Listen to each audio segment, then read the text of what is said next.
Cowichan, as a peoples, have never given up our right and responsibility for our children. So when it comes to jurisdiction, it's something that's always existed. It's an inherent right and responsibility for our people. So it's breathing life back into those inherent rights and ways of being for our people when it comes to the well-being of our children and our families.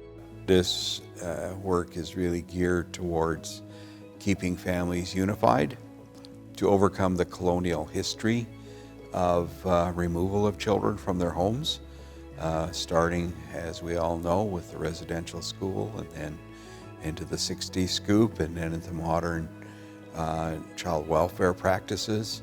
I've always believed that children should not be removed from their families.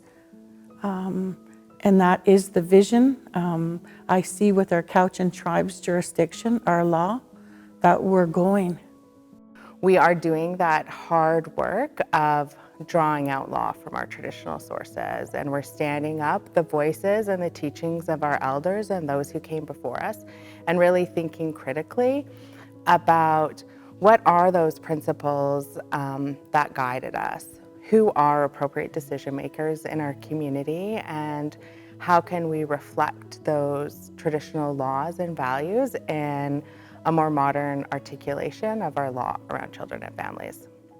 I'm a grandmother, and when you think about being a Cowichan a Cowichan person and a grandmother, and I think of how much love I have for my own grandchildren, it just brings a different lens to it. You're constantly looking at a lens of love, right? And that's not something you get in systems, you know, federal, provincial systems. So that's a very big piece of it, is that bringing the lens of love and compassion, and knowing that we can rely on each other as community members and family members to turn to for help, which is what our families have done historically. If you need help, who can we turn to for help? And that's what we want it to feel like.